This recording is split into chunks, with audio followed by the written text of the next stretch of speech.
Hello. Welcome to Irish Passport. Let's do it. Welcome to the Irish Passport. I'm Tim McInerney. I'm Naomi O'Leary. We're friends. Kerry, well to Naomi. Anwar Fad Tim. This is your passport to Irish culture, history and politics. I'm recording. One, two, three. Okay.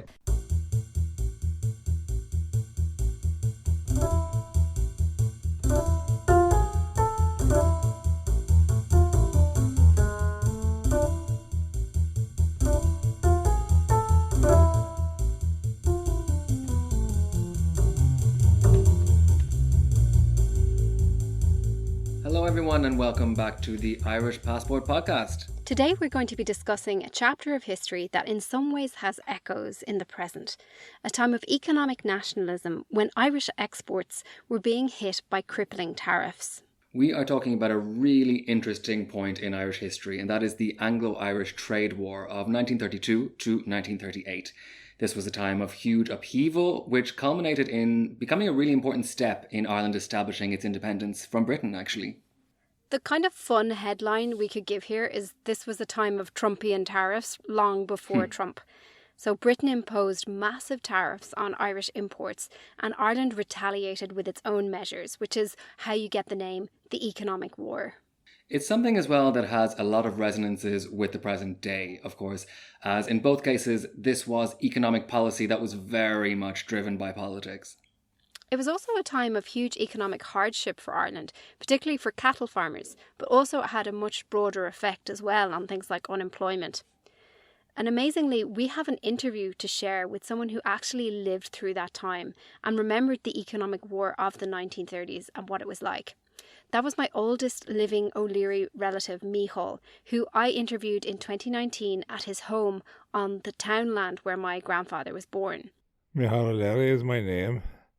I live here in Readrinagh for the last 90 years. Tim, as I was researching this history, I started to realise that at every step it was woven through with the story of my own family. Yes, and this is something, Naomi, that you have mentioned in passing for years now, right? Yeah. This is something that we've been wanting to cover for quite some time, and we've got a lot to get through, so we better start digging into it. Okay, so in classic Irish passport style, we have to begin by turning the clock way back to the time of the Land War. One of our favourite topics here at the Irish Passport, lots of listeners, perennial listeners will remember maybe from loads of previous episodes about this period. This was a period in the 1880s and the 1890s when Irish tenant farmers began to organise mass agitation movements against what was an exploitative system of land ownership at that time.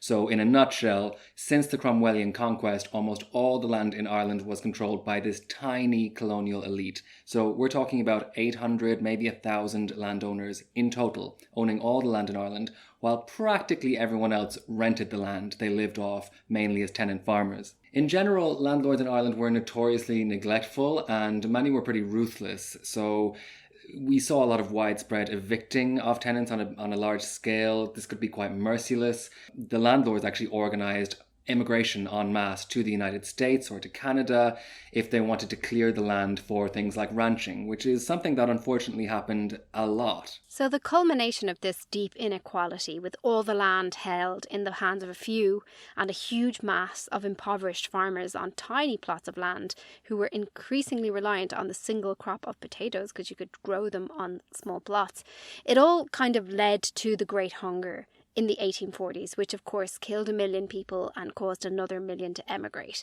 sending the Irish population into a decline that it only recently began to recover from. Yeah, and that famine, that enormous depopulation of the country was also the political context of the rise of political agitation by tenant farmers in the decades afterwards. So we can think of these people really as the survivors of the famine, or the children especially of famine survivors. And these people were challenging high rents, and this became really a hugely popular political issue. And the ground level tactics used by this movement in the 1880s, of course, gave rise to the term boycott. Captain Charles Boycott was one of the people who was ostracized by these mass agitation movements. Irish MPs were being elected to Westminster at this stage. So you have people representing, directly elected people representing Ireland in the Westminster Parliament. Ireland didn't have its own parliament anymore at this stage because it had been abolished back in 1801, which was something that people had never really come to terms with either. Land was increasingly the dominant issue then for these Irish members of parliament. They just keep talking about land at every moment that they get in Westminster. And they actually became very successful at making the Irish land problem Westminster's problem. They used lots of innovative tactics that we don't find surprising at all now, but that were very innovative at the time, using filibusters, for example, to compel the Parliament to just listen to them, or at least spend some time on the issue. And everyone in Westminster was just exasperated with these Irish MPs who were really just pushing, making everyone not be able to look away from the question of Irish land. Right. So in response, a series of British prime ministers really wanted the whole Irish question to just please shut up and go away and just like be solved so that they could focus on other stuff. So what we saw was a whole series of packages of legislation passed in Westminster to try and quell the unrest in Ireland. First of all, there was a massive effort to place a valuation on Irish land, like townland by townland, a huge survey. And then on the back of that, rents were actually set. Many tenants actually saw a rent reduction. Yes, so this is the beginning, I suppose, of reform, just bringing the Irish land system into something that was more coherent, something that was more in line, I suppose, with what you might see in Britain. Now, fixing rents, however, just turned out not to be enough. We have to realise that this was a system that was just completely wild in lots of ways, and reforming it was not going to be as easy as that. So in a series of land acts, the British government actually oversaw the transfer of land ownership from landlords to tenant farmers. In essence, they were piece by piece buying the landlords out. And at this point, this might have been a relief for lots of those landlords. The landlords in Ireland had experienced decades of political agitation. A lot of them were in fear of their lives. We have landlords' houses being attacked. We have land agents being attacked around this time violently. And a lot of the landlords were struggling financially. One of the reasons why rents in Ireland were so high was that a lot of these landed estates were in debt, and the landlords just hadn't been investing into them for decades and decades, if not centuries. So that instead of the land becoming more productive, it was becoming less productive, which ironically, of course, led to more rents being needed from the less productive farmers. So the landlords were also absentees still. They were famous for that. They were also famous for just mismanaging things, for being negligent. A lot of them just wanted out, basically. Mm-hmm. And we can't underestimate the scale, really, of this victory for the Irish Land League, these campaigners. Like, this was a revolutionary transfer of land ownership that we see happening at the end of the 19th century. So we have mentioned this statistic before, but I want to mention it every bloody time I can because it's so amazing. In 1870, just 3% of Irish farmers owned their land. And by 1929, so less than 50 years later, 97% of Irish farmers owned their land. So it's a complete flip, basically, of the paradigm. It's astonishing, really. The part of the story, though, that's less talked about is that massive transfer of land was not free. It had to be paid for. And the bill for buying out the landlords was charged to the tenant farmers themselves. So this isn't the end of the story. It's setting up trouble for later. Yes, indeed. I can't wait to get into this because this is going to be so interesting, Naomi. We better get some ominous foreshadowing music here because it's all kicking off. Exactly. Okay, so I understand then that you found some really interesting records linking all this to your own family. Can you walk us through that? Yeah, okay. So just pinpoint that question in your minds before we get into this. This has to be paid for, and we'll sketch out a little bit about how this might have been affecting ordinary people. So to come to my own family, when I was researching this episode, I began to dig up some old archives to just kind of see how it intersected. And it turned out that I actually started to think about this back in 2016, and I know that date because there is a record of it in my emails to you, Tim. 2016. Oh, that's a long time ago now, isn't it? 2016. Yeah, My it's God. ages. It's a long time to be thinking about it. So basically, in 2016, you and I had a running email thread between us, and you'd written to me something about how Irish townlands were really called clachans, which is obviously, this is a fact you've mentioned a few times. It's obviously something you've been thinking about as well. And you sent me these map screenshots showing what you were talking about. This was before we had a podcast where we could talk about this stuff. But anyway, I wrote back to you. I wrote back to you this. It turns out my granddad grew up in such a townland, apparently lost to maps and memory, Readrinagh Barradove. You might pronounce it rather knock or similar. No one knows where it is. My dad said he's been asking for years. So at that point, I only had a rough spelling because I spelt it in just this rough phonetic way based on how my dad said it. And my dad didn't know how it was written down. And then you can see in the email thread that like 7 minutes later, almost at 3 a.m. at this point, so I was obviously back from a night shift, I think, I wrote to you, scrap that, I might have found it. Wow, I have a vague memory of this actually. Yeah, absolutely. Just for listeners maybe to clarify things here. In Ireland, this word townland, it's quite a kind of specific use of the term. Townland is a kind of jurisdictional quality, basically. It's describing a rural area. And what's really interesting about townlands, just like the one that you're mentioning there, Naomi, is that loads of them just don't exist, basically, physically. That you can have townlands with no actual human habitation in it, with a name, and sometimes the name refers to a habitation that used to be there. And in a lot of situations, that's literally just a remnant of the famine. There used to be a habitation of some sort there, very often a clock on, like I was talking about all the way back in 2016, which is basically would have been a conglomeration of maybe earth cabins or stone cabins that just kind of melt back into the ground when they're abandoned. But then a lot of townlands, you still do have the remnant of a little village there, but they're not hamlets, they're not villages, they're just kind of named places, I suppose, in Ireland. And it's not unusual that one might actually go missing, like the one that you're talking about there. Yeah, and they're small. I mean, we're talking like really a few fields, like, and they're all everywhere is named. It's so interesting. Like if you zoom in on the map closely enough, you'll find like every few fields in Ireland has a specific name, like it's going to be named something like this. So anyway, I managed to identify it. Somehow the wonders of modern search engines actually managed to interpret my approximation of that spelling and find its location in Kerry, which actually was correct. It turned out to be, of course, an anglicisation of an Irish term, which is on Readrinagh. That refers to a humped stretch of ground. Very, very typical for a townland. They're usually a geographical description. So it usually talks about, the rise or the boggy field or something like that, and that explains why the spelling was vague in family memory. It's because it's changed constantly over the decades. It's just an approximation of an Irish term, and it's changed all the time in the archival records as well. It's probably only become stable, I think, now because Google has chosen a particular spelling of it on Google Maps, which is now kind of becoming the authoritative one.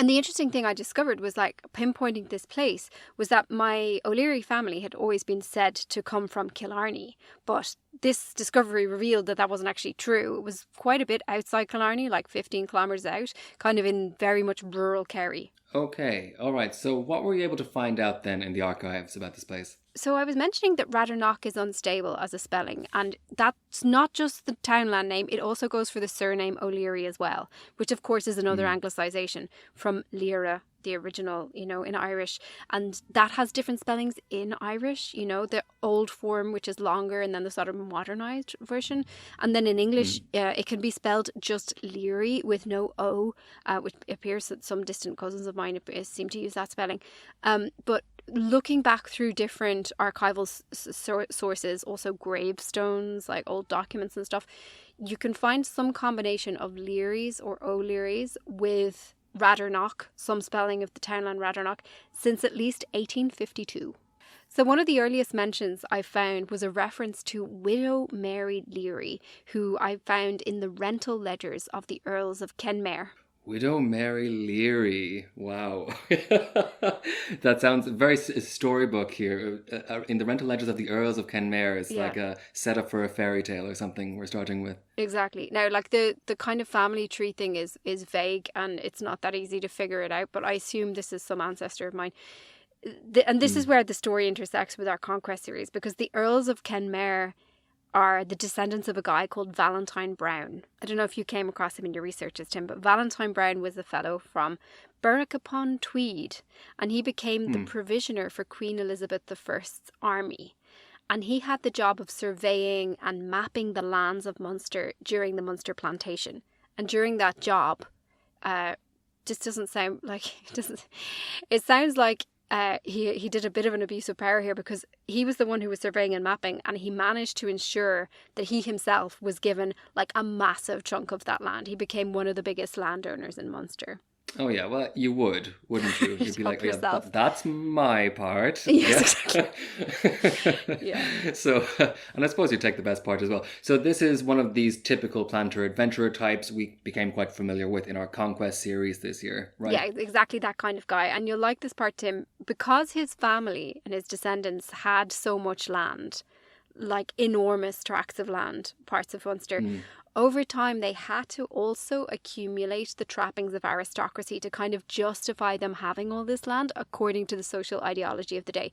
So over time, they didn't start off as nobles at all, but they were given more and more titles until they culminated in becoming the Earls of Kenmare. The Earl is quite a lofty title. And in the 1860s, which isn't that far on, like not that much time had passed, they actually hosted the King of Belgium and Queen Victoria in their house in Killarney. They were visitors. So they had really reached the top of the social ladder. Yeah, so this is something that comes up in a lot of our research. We actually touched on it in our episode about Guinness. Not that long ago. Yeah. The Guinnesses were a bit like that too. They weren't planters, but these kind of rising to the top very quickly people who have to be ennobled to keep the social system in line. Yeah, so it must have been, I mean, I get the idea that the King of Belgium and Queen Victoria probably weren't fooled by their credentials. So I haven't heard of you before, but so we have this decidedly kind of non-noble army provisioner from Berwick upon Tweed. Berwick upon Tweed, is that a real place? Berwick upon Tweed? It sounds like another storybook location. So they're hosting royalty now in their big house. And I suppose it just shows you how colonialism just really gave opportunities to people to upset the social order. Right. So this thing of hosting royalty, though, that was actually to prove the high point for the Earls of Kenmare, because the family made the risky decision to demolish their house and build a new lavish mansion, supposedly on a site that had been picked out by Queen Victoria personally. And this mansion cost some unheard of sum, something over £100,000 at the time in the 1870s. Wow. So that would be something like £10 million or so today. And almost immediately it burned down. So all that money literally went up in flames. No. Yeah. I hope they had insurance. Yeah. Oh my God. Oh wow. Including this is Mary so Leary's much money rent as well. payments. I see. Everything that had been going to pay for. Yeah, that's £100,000 coming from people who can't really afford the rent paying it to. Yeah, sure. Yeah, it's an awful lot of tenants. Like she was paying like £12 something twice a year, and it's like that you need a lot of that to amount to 100,000. Anyway, this was 1879. Okay, so not only was this a risky decision that didn't pay off, that is extraordinarily bad timing because it is the same year that the land war broke out. Maybe not unrelated. Suddenly, all over their massive estate, all over Munster, tenants are now refusing to pay rents. So the ledgers that record those rents, they still exist today. They're at Muckross House in Killarney, and on page 1060 something, I found a page dedicated to the rent payments of widow Mary Leary of Readrinagh. Wow, that is fantastic. Okay, so wow. I'm sorry, did you find those documents in Muckross House, literally, or are they online? It's in the film version. Like I literally, dust off like a huge leather tome and open it, and I find there, the words read Mary Leary, but actually wonderfully they are digitalized, so I managed to find them all the way from the comfort of my desk. That is amazing. Yeah. Okay, right. Muckross House, I've been there myself. It's a very beautiful house in near Killarney. But I suppose, when we kind of put all this together, it's 1879, the land war is breaking out. And the tenants on this estate, they must have been ready to go with a bit of agitation after seeing all of their rent when they're sitting in their cabins, starving and what have you, facing the next famine or failure of the harvest. and that the landlords are building like a Mac mansion, with all their money that burns down in front of everyone's faces. I mean, they must have been furious. Like, they must have been ready to go, saying, no, stop managing our money, please. I know. Yeah. And like, I know even now, like, everything that goes on around Killarney is discussed by everybody. So like, that would have been the talk of the place. Everyone would have known that this big house had burnt down for sure. It would, like, loads of people would have been involved, I'm sure, in building it. Like, it would have been a kind of a very visible, like, prominent project, and then the burning down as well.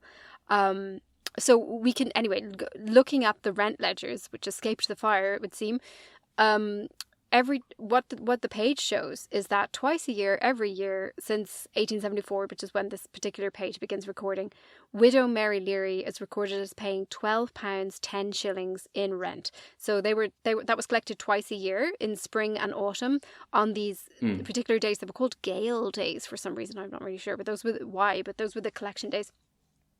And the ledger records all these little payments, little contributions to, building that £100,000 house.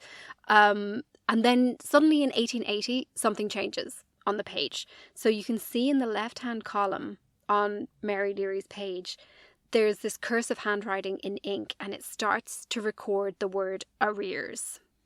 Okay, right. So I have a theory, actually, or a fairly good idea why that might be. Yeah. Because in 1880, there was a huge harvest failure in Ireland, and nobody could pay the rent, basically. This is one of the reasons the land war broke out, because everyone was in arrears.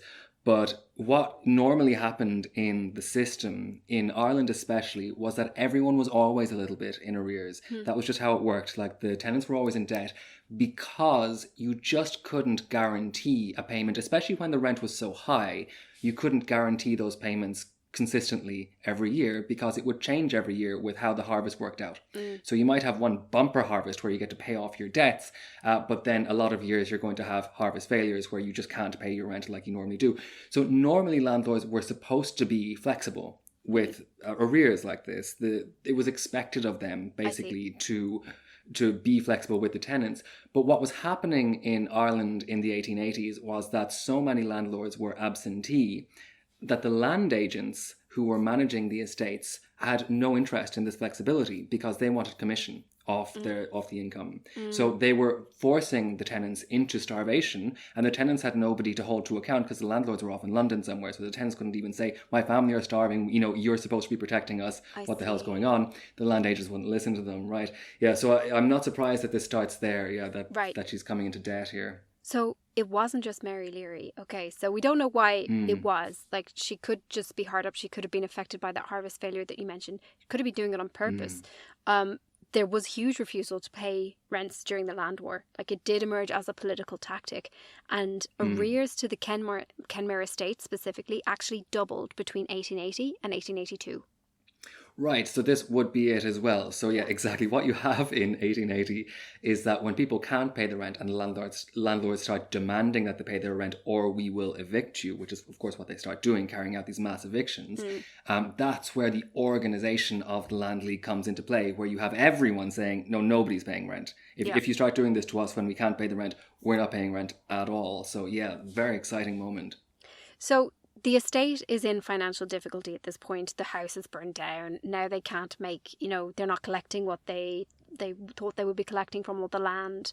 And at some point, Mary Leary's rent is among those that gets reduced in that Land Act that we talked about that fixed the rents. So her rent went down. It had been about £25 a year, and it was brought down to £17 10 shillings, apparently, according to a Land Commission document that I found from 1889.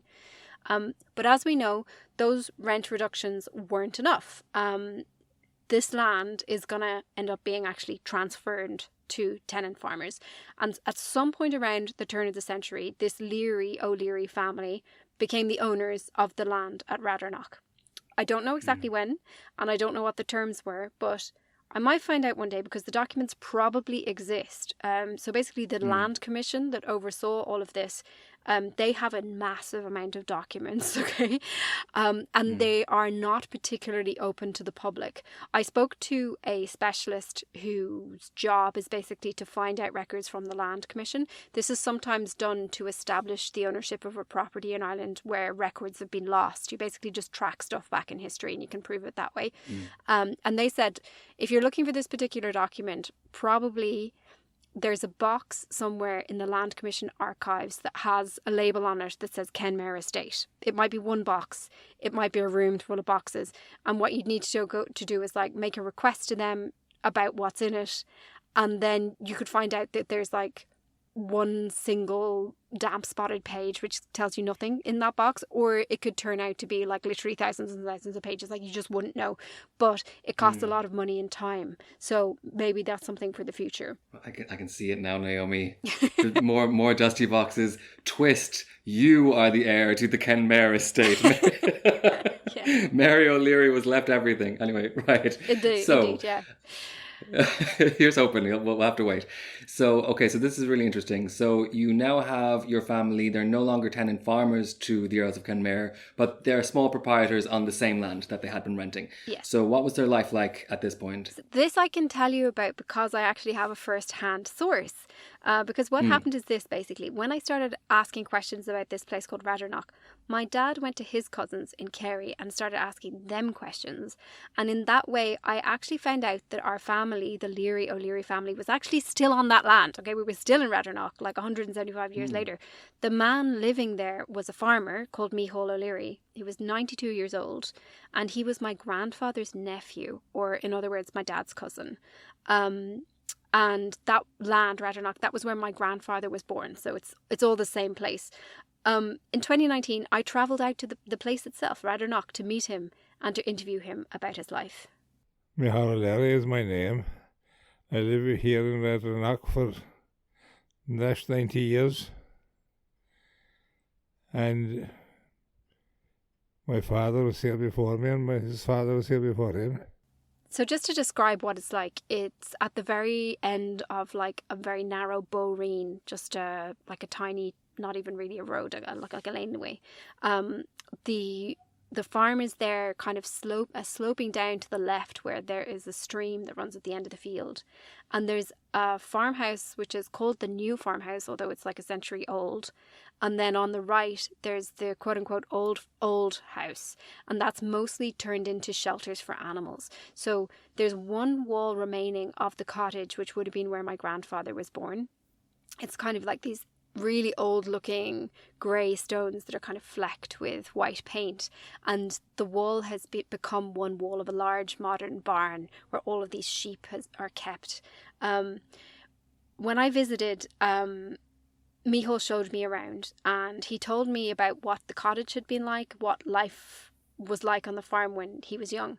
One of the things that kind of caught my imagination was that groups of neighbours, he said, they used to come by each day for the day's work. So one day they'd come to him, the next day he'd go to them. It was a working party known as a mehel, which is a traditional unit of cooperative labour in the Irish countryside. We'd be cutting turf. There'd be maybe 15 or 20 fellas every day. People over here and people here across the way.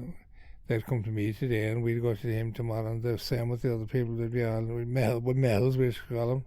The original cottage would have been 2 rooms with a large hearth with a fire, which is where everything would have been cooked.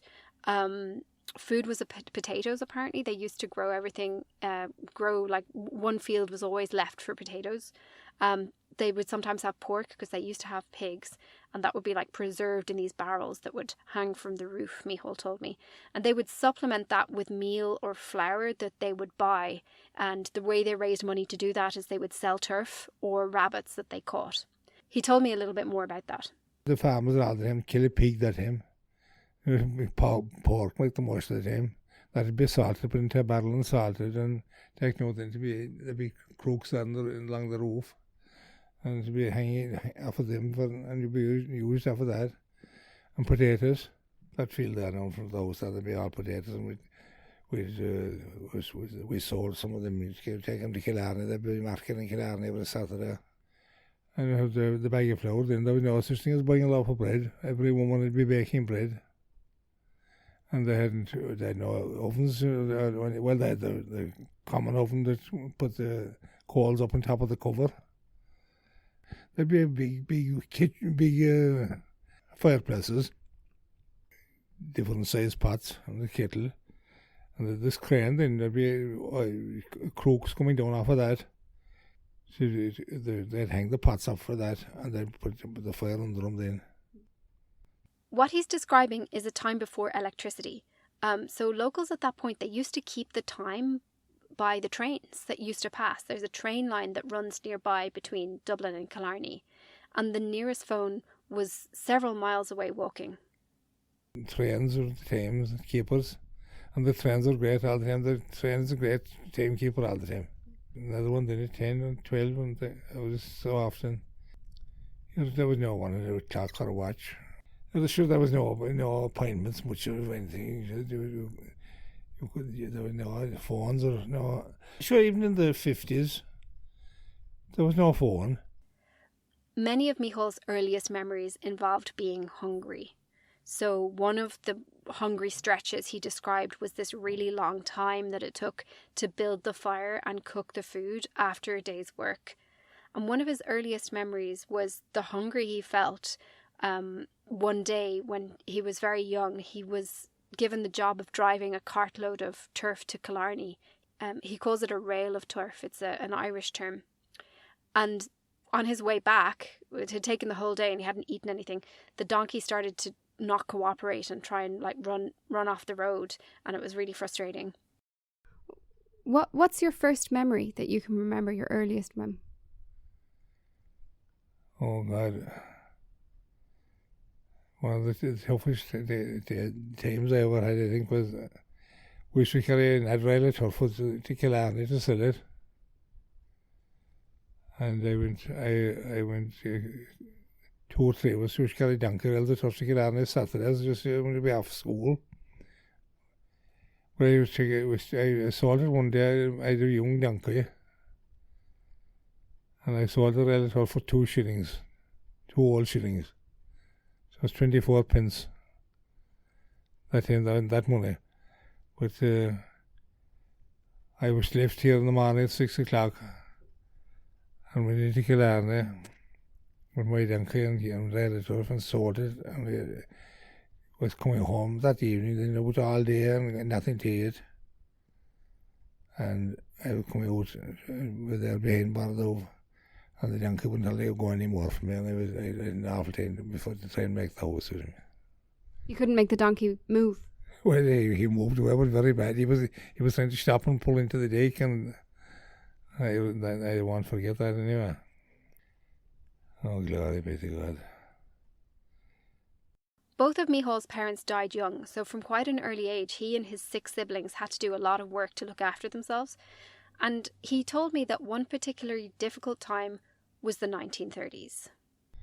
32, then there was the economic war. There was small bit, but I remember there was lorries the calves, and they'd be killing the calves, and they'd be getting some few shillings for the hides. People were very short of food then. Oh, they were, yeah, sure. The English were starved, the Irish people that time. People were very badly off for ages, for years. Wow, so these clips are so interesting to hear, Naomi. They're really amazing to have. And that's quite an evocative image that he leaves us with actually at the end there, this idea of killing the calves, and this really valuable asset to get at their hides, but also this statement that the English were starving the Irish people that time. Like, that's amazing to hear really somebody say on a recording in living memory or so recently. Yeah, I know, right? Like when he said that, I kind of had this dizzying sense of kind of historical vertigo, because I was like, how would I say, like, what century are we in, you know? And it's kind of what spurred me to look deeper into that specific thing he mentioned, the economic war of the 1930s. Like, what was he talking about? It wasn't something that I knew that much about. Okay, right. So this is where we come back to that question that you posed to us at the beginning of the podcast, that the transfer of land to tenant farmers was not free, that it had to be paid for. So let's take a look at that. What happened exactly? What happened? Okay, so the landlords were bought out. To buy out the landlords, the British government raised money to pay them off, okay? They did that by issuing bonds to investors. The way that works is an investor says, okay, I'll buy a bond off you for £100. The bond is basically a promise. Every year they get paid back, let's say 3% interest. So if they've spent £100, they get £3 back every year. And then when the bond expires, whenever that is, however long it is, the investor gets their whole £100 back. It's like a financial instrument.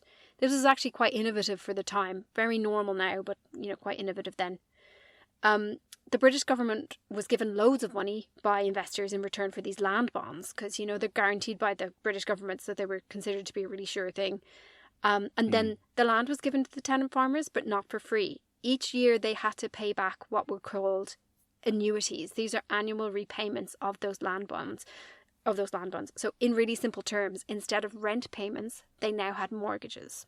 So I suppose on the ground, in terms of finances, things hadn't really changed that much for these farmers. They had more security now, and they were protected from the caprices of eviction.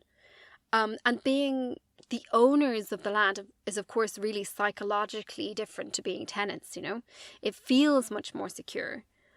But it was still very difficult to raise money, to raise cash for repayments as a small farmer in Ireland at the turn of the century. Like you can hear from Mihall's description, you might have food and stuff, but raising money to pay something is difficult. You got to go that little extra mile to get stuff that you can sell. Colloquially, these annuities or repayments were still known as rents, and for many farmers not enough had changed to raise them up out of poverty. And you can see this in one case that was discussed in the Dáil in 1927 about a family that actually starved to death. So let's have a little look at the Dáil record. I'll get you to read this out, Tim, because it's actually a little speech by a namesake of yours, the TD Timothy Joseph O'Donovan, who's a Farmers' Party TD for West Cork, and he addressed the Dáil in March of 1927. You can read out what he says. I'm sure from his name that he's a highly intelligent man. All right, okay. So this is what Timothy Joseph O'Donovan says. I rise to bring to the notice of the House a terrible tragedy that has occurred in the extreme end of my constituency of West Cork, and that resulted in the almost complete annihilation of a family through starvation. I refer to the family of Daniel Sullivan of Readrinagh. A few years ago, this family was living in comparatively good circumstances. At that time, the British fleet was in Castletownbere Harbour, and these people were able to get a ready market for their butter, eggs and fowl, and were able to live in fairly good circumstances. The information I have got is that on last Saturday morning, a neighbour, seeing nobody around this house, visited it and found the mother of the family dead and the father and 5 children in a hopelessly weak condition, with no beds except hay, no bedclothes and no food. The only food in the house was a few pounds of yellow meal, that's cornmeal, and half a loaf of bread. Wow. At this point, the Dáil record shows that someone in the chamber shouted out, 47! That was the worst year of the Great Hunger, and I think that's such an amazing moment because it shows you how fresh and vivid the memory of the famine still was at that point. Yeah, and this is 1927, so all 4 of my grandparents were alive, at this point. This is just not long ago, right? Teenagers, almost adults at that point. So Deputy O'Donovan agrees with the heckler about this. He says, I quote, I do not think we have had such a calamitous state of affairs since 47. This neighbour immediately reported the matter to the medical officer of health and the civic guard, and the family were removed as soon as possible to Castletownbere Hospital. On Tuesday, 2 of them died, a boy of 17 years of age and a girl of 4. On Wednesday, the father died without regaining his mental faculties, which he lost on Monday. Just before the Christmas adjournment, Deputy Murphy made an eloquent and piteous appeal to the Minister for Local Government to enable home assistance to be given to these families. This is not an isolated case. There are 7, 8, 10, or perhaps 20 in the same locality who are practically in the same circumstances, and because they hold small plots of land, they have been deprived of home assistance. These people were well off some years ago, but through false pride they preferred death to begging, borrowing or stealing. I think that there must be something very much wrong with the poor law system when people such as these are deprived of home help. So I'm wondering, did you catch that detail? Because they hold small plots of land, they have been deprived of home assistance. So these appear to be people who have become landowners, but the land they have is still very hard to live off. And they're excluded from whatever social help that was available at that time. More detail is given about the people who are in these circumstances then by Cornelius Connolly, who was a Cumann Gael TD for Cork West as well. And he says, I support what Deputy Donovan has said, which I think is a very mild description of the poverty that exists around Castletown Bearhaven, and the poverty that exists there is only typical of the poverty along the barren seaboard and the islands of West Cork, from Castletown Bearhaven to Baltimore. When the President was down there last October, he could see the poverty that existed there. He received a deputation of 14 people, 10 of whom were 1 cow farmers, 2 cow farmers, and 1 or 2 4 cow farmers. You could not call the land around there a land at all. It is a barren waste, and you might call it a desert. So you heard there about 1 cow farmers, 2 cow farmers. It sets a little bit of the social context. It's not this bad for farmers everywhere, but some farmers have it really bad. What had happened is that during the turmoil of the War of Independence and then the Civil War that happened right afterwards in the early 1920s, those annuity repayments, the mortgage payments for land, they were being collected only sporadically. Like, it was quite a chaotic period, and at times, people didn't know which authorities were in charge. And there wasn't very much enforcement in many cases for people who didn't pay up. So loads of farmers got into arrears on their repayments. And it was only really from about 1925, in the second half of the 1920s, that the new Free State government, Ireland has gained independence at this point, starts to try to kind of get their house in order and continue to collect those annuities or rents in order to send the repayments that are owed to the bondholders in Britain. Right, yeah, and I suppose it shows you how vulnerable these people were, or how unstable. Like, if your whole livelihood depends on 1 cow or 2 cows, and one of those cows gets sick, like everything you have is kind of very unprotected here. So yeah, very hard to make this into a working economic system. So you have these struggling people everywhere who are trying to make ends meet. You've got payments that the people are still calling rents because it just feels like rent to them anyway. And on top of this money is being not sent to the Irish government, it's being sent out of the country to Britain to repay those debts. So this seems like a very dangerous combination of things politically. Right.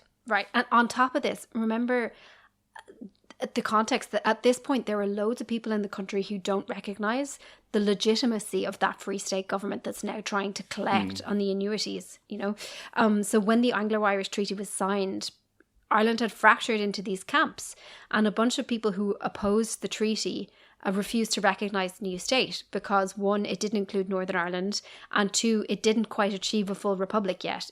Ireland was still in the Commonwealth and still had the British monarch as at the head of state. So if you were elected a TD, before you could take your seat in the Dáil, you had to swear this famous oath, which I actually looked up for this episode because I wanted to know what was the wording of that actual oath, and it is quite objectionable. So it would be like, I do solemnly swear true faith and allegiance to the Constitution of the Irish Free State as by law established, and that I will be faithful to His Majesty King George V, his heirs and his successors by law. Okay, and then it goes on and says, in the virtue of the common citizen of Ireland with Great Britain, and so on and so on. So you have to swear this oath to the king, and you can understand why people had a problem with that. Yes, of course, it's a civil war about this, effectively. And way after that, that's of course why a lot of elected TDs at this point were still abstentionist. So they refused to take that oath of office. And so they didn't take their seats in the Irish Parliament. In fact, Sinn Féin didn't drop its abstentionist policy in the Republic until 1986. Yeah. And of course, they still have that policy for Sinn Féin MPs who are elected in the North. They don't take their seats in Westminster, and it all comes back to this moment. Right. Okay, so into this mix, there comes one particular abstentionist TD, elected for Sinn Féin in Donegal. His name was Peadar O'Donnell. O'Donnell, really interesting thinker. He was a revolutionary socialist, and that metal system that Meehl described, that system of rural cooperative labour, Peadar O'Donnell talked about this as a way of articulating the principles of socialist collective labour in the Irish countryside. He was kind of like a really interesting radical thinker. O'Donnell fought on the anti-treaty side of the Civil War, and he himself was the son of a farmer who was many years in arrears on annuity repayments. So he understood this issue about repayments like really intimately, really personally, and he saw a political opportunity in it. He became the editor of the newspaper An Phoblacht, and he used that position to start waging a campaign against the payment of annuities. You can maybe read this out, Tim. This is Peadar O'Donnell describing annuities. Okay, so Peadar O'Donnell says, "It follows rationally that the Land Commission is the successor to landlordism, and that their annuities are the rack rents under a new name. These lands were confiscated by force of arms. The confiscators had no legal right to the lands or to the produce thereof. Hence, they had no legal right to collect rents, and the tenants of those lands were never morally bound to pay those rents. The question of refusal to pay is a question of principle only.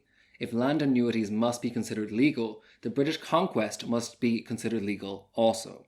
An admission of the legality of the Land Commission is therefore an admission of the conquest." Okay, wow, strong words. Fighting strong words talk. from Peadar there. Yeah. Fighting talk indeed, yeah, the definition of. Now, he goes on, he also describes the annuities as, quote, "a tax directly payable to Britain, a tax devoid of any vestige of moral sanction. Refuse this tax. Have the people take their stand on that refusal. Republicans could roast the treaty in the fire from this kindling." Ooh, wow, okay. Yes.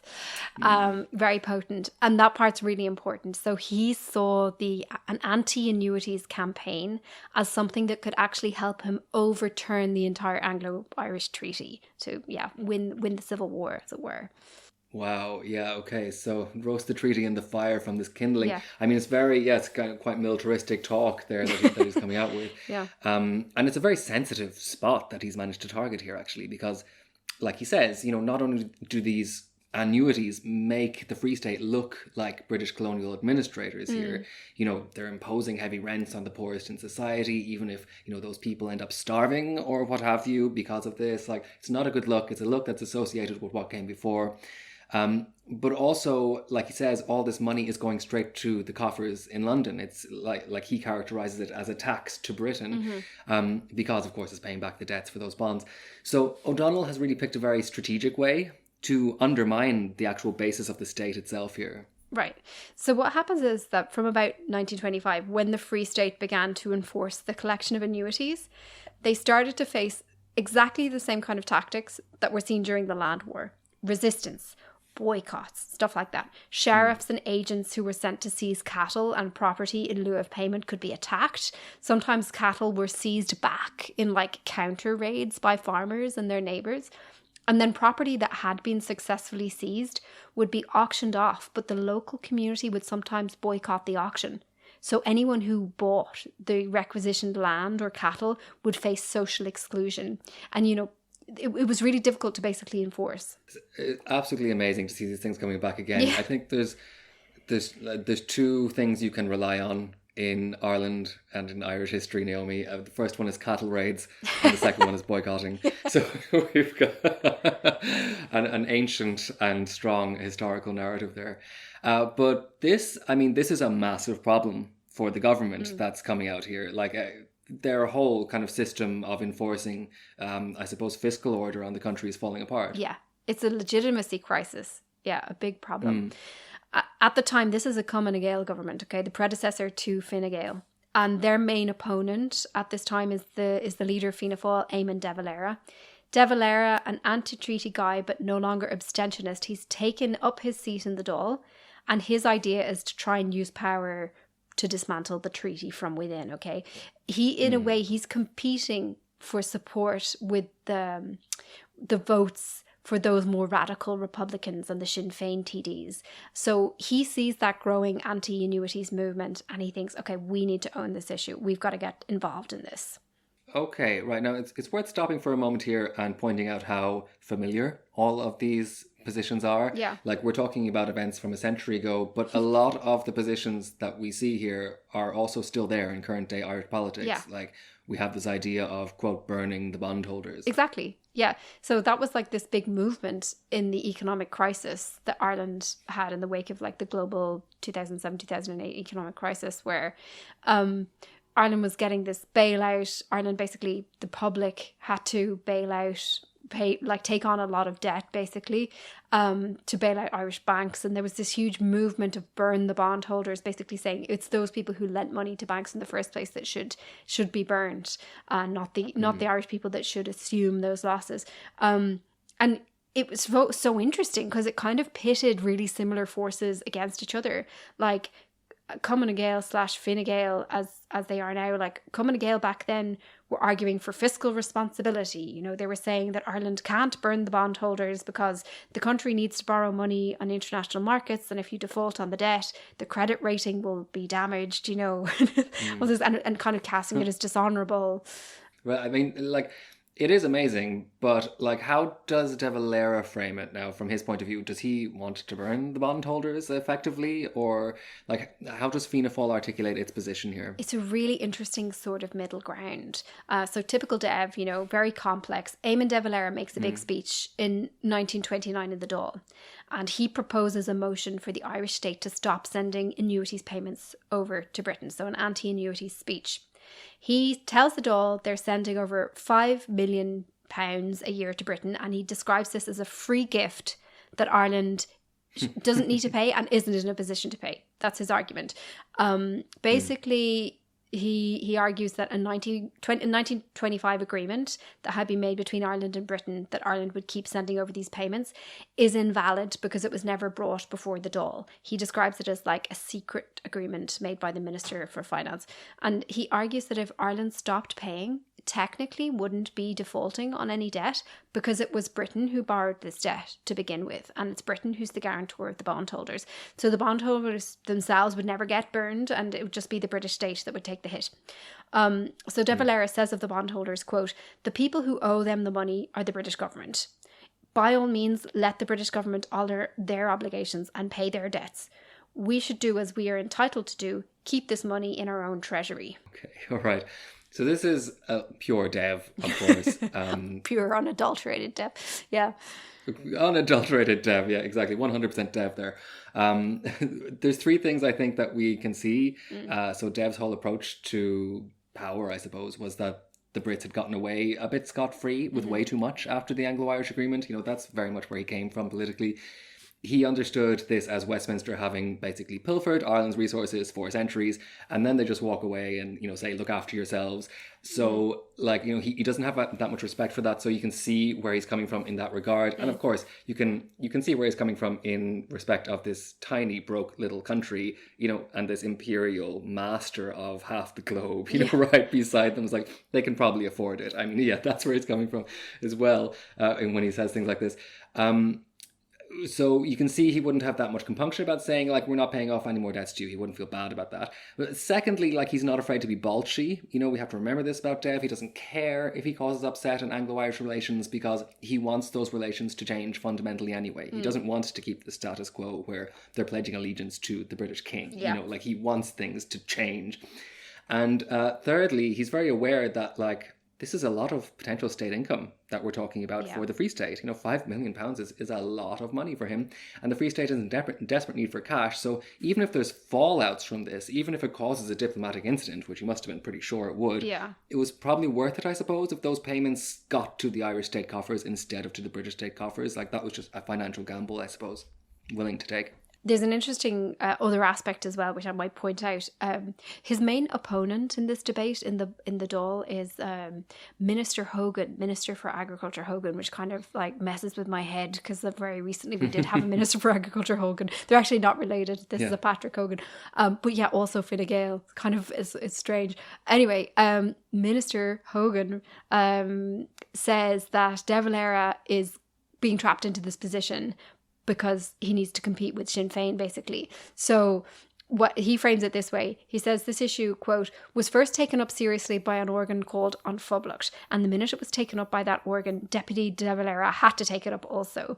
That is unfortunately the position that he is in. Any body of ruffians who shout for a republic louder than he in the country will be his masters. So he can't have anyone like be more green than him in the view of his opponents anyway. But I want to ask Tim if you spotted a nuance here. Maybe you saw it already. De Valera is talking about the Irish state keeping the money and not sending it to Britain, but he's not talking about farmers keeping the money. In his argument and his vision, farmers keep paying. They keep paying the annuities. It's just that money is collected and kept by the Irish state. So in the political context of this time, it's not clear that nuance was picked up by Irish farmers.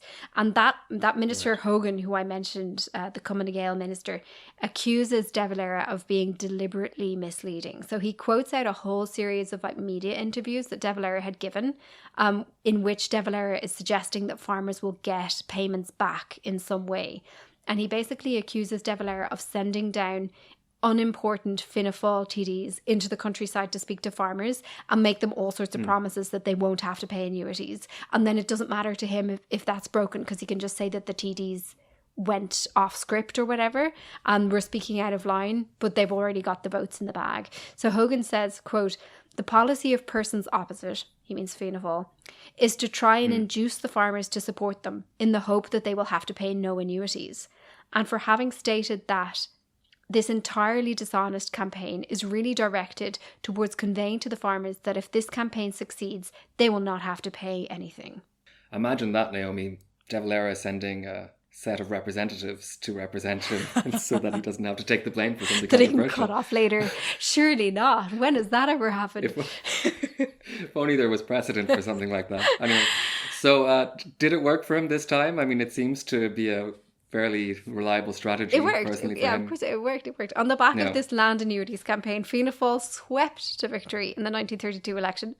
That summer, De Valera duly stopped the annuities repayments to Britain, but in the way he had described to the Dáil. So the farmers had to keep paying up, just to be clear, but he kept the money in the Irish exchequer. Okay, right. So, and I presume Britain responded fairly icily to all these hijinks. Britain immediately imposed a 20% import duty on all imports from the Free State. This was like a tax, they said, would allow them to raise the money that they were losing out on.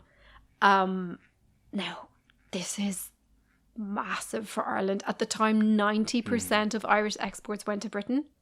And suddenly, the cost of purchasing those goods in Britain was hiked by 20%. Like, on top of this, Britain also imposed quotas on livestock for Ireland, so that limited how many cows and stuff could literally come into Britain.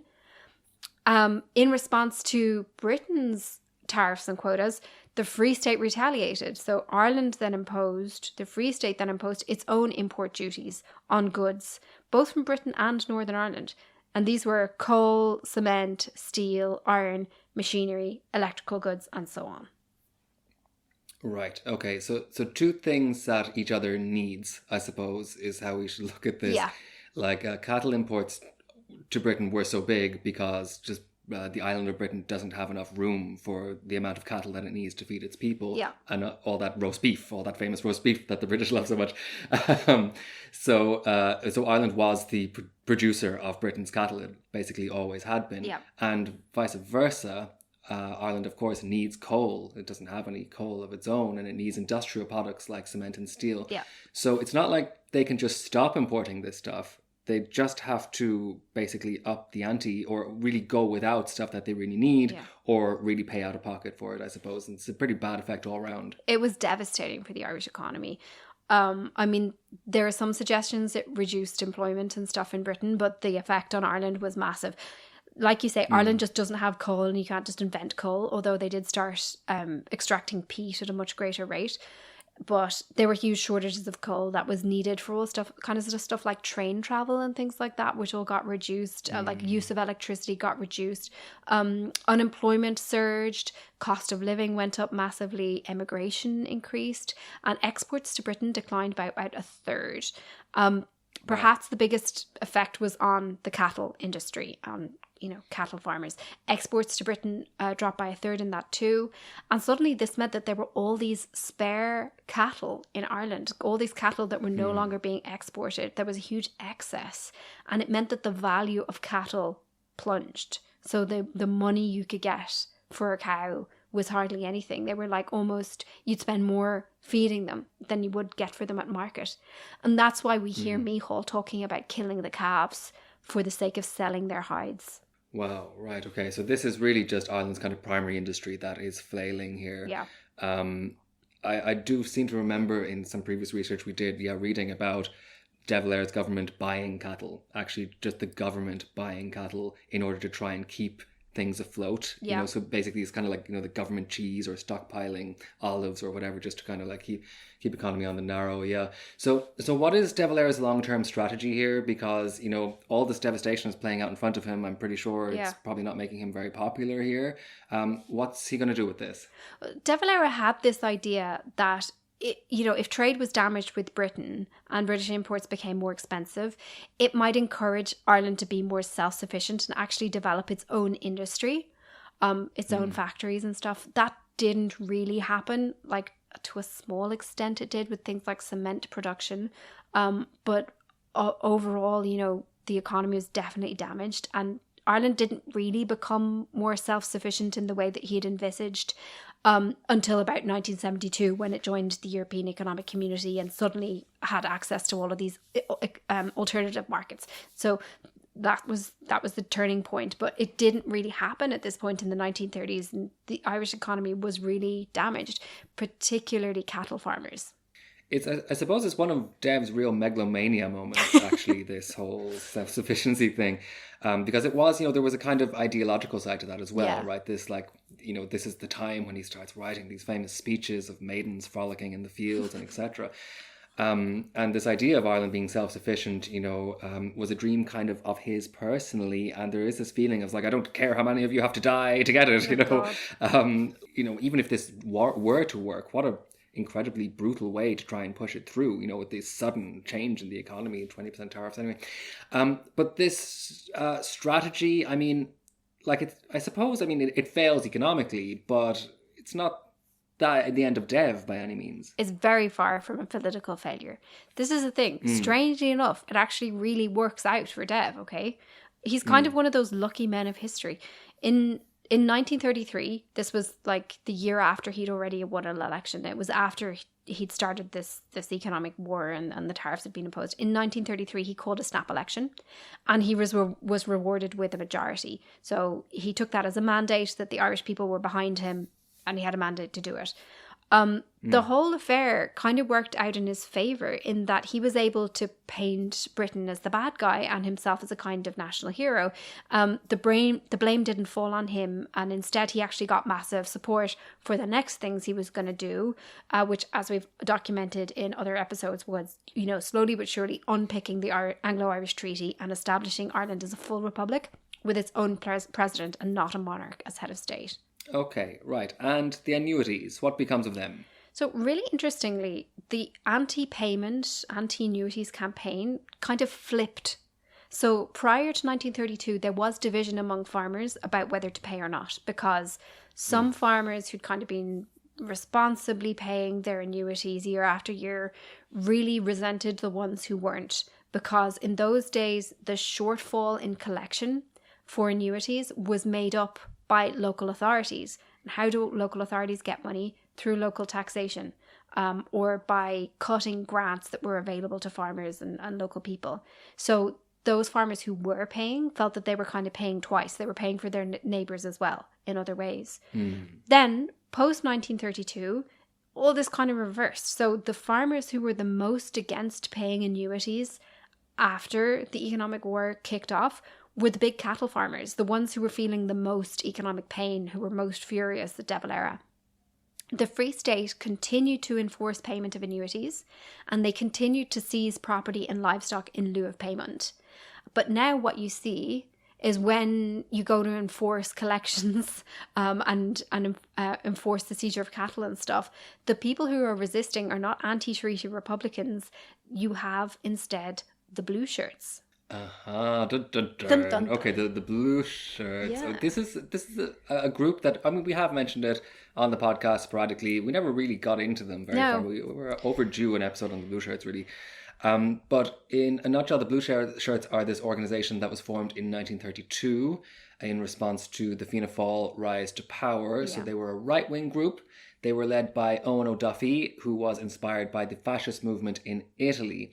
So, as was the fashion of the time for fascist groups, they identified themselves with a style of shirts. So, hence the blue shirts. So, like in Italy, Benito Mussolini has his black shirts, and this group is going with the blue. Blue, yeah.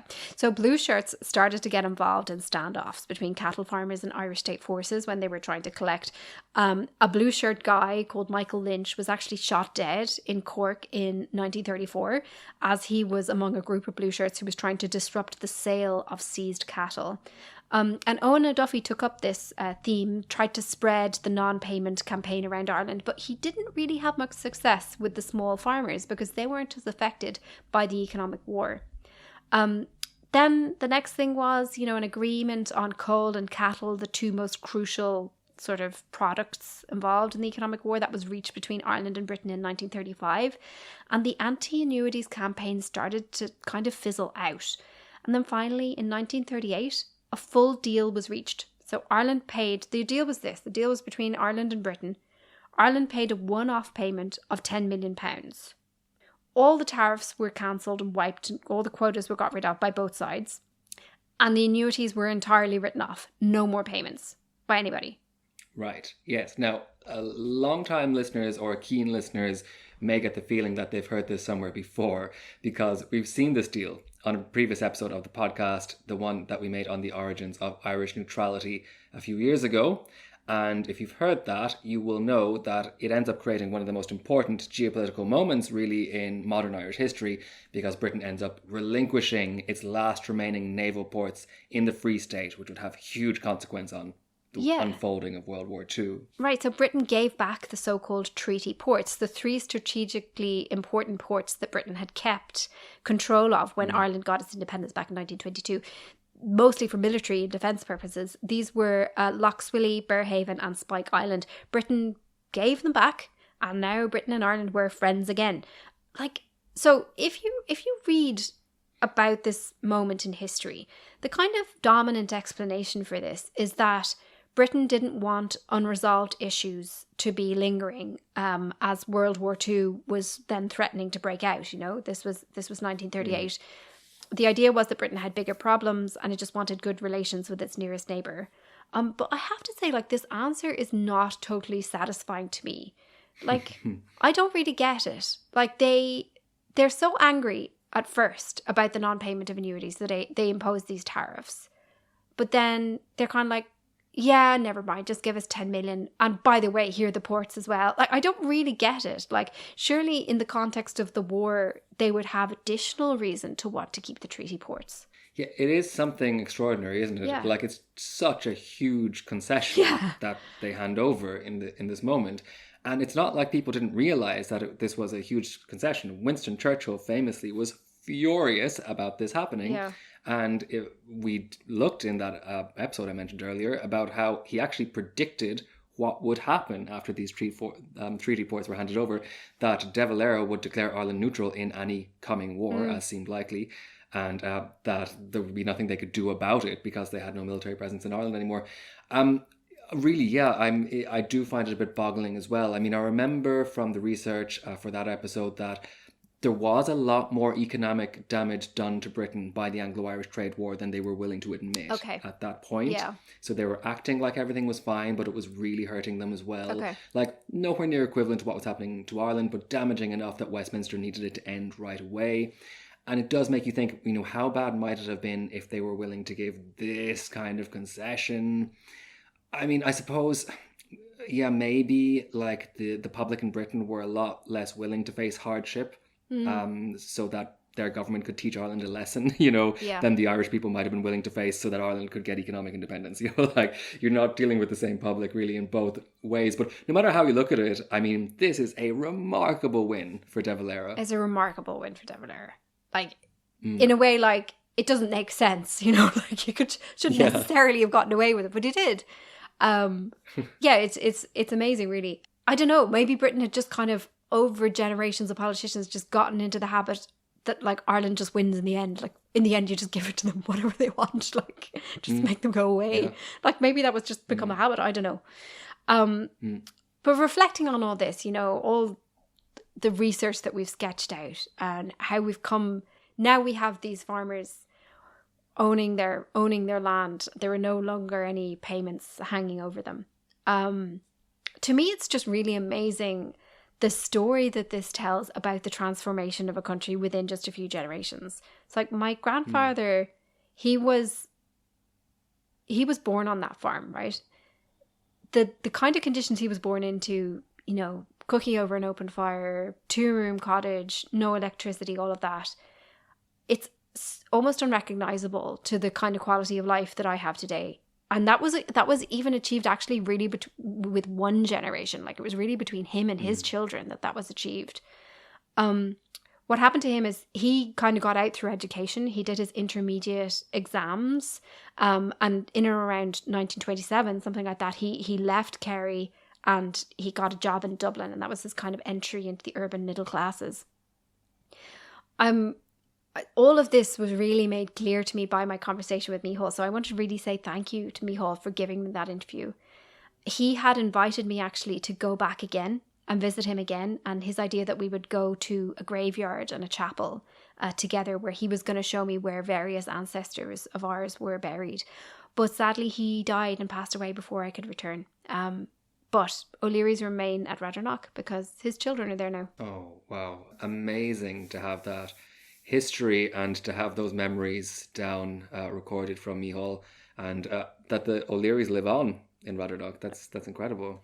I'd like to give a special thanks as well to David Gahan, a lecturer at Maine Youth University, but because of the research he put into his PhD thesis, which is called The Land Annuities Agitation in Ireland, 1926 to 32, because that was hugely useful for researching this episode. Good on yourself, David. Thanks for helping us out with that. Naomi, I really enjoyed this episode. That was really interesting stuff. Thanks so much for sharing that with us. We're not actually done with the subject yet. We're going to keep going on the mics and record an exclusive Patreon debrief episode to discuss some of the aspects of this history we didn't have time to get through here. If you want to hear that and all of our extra content, over 100 extra content episodes, you can head over to www.patreon.com/The Irish Passport and join up and support the podcast along the way. Speaking of which, Naomi, we have a Patreon shout out before we go for today's episode. Nice. This one comes in from patron AJ, who would like to make a big shout out to John Legg and everyone at St. Vincent Hospital in Dublin. They do great work over there, especially in the accident and emergency department. So keep up the good work, everyone. We couldn't do it without you, that's for sure. And a big shout out to John. Oh yeah, I second that very strongly. Yeah, many times have we run into the staff at St. Vincent's. Very good work they do. Yeah. Indeed, and in a time where budgets are very, very slim and where they're already fighting against the odds. So hats off to you. That's about it, I think, from us, Naomi. That's a slán from me. Slán for now.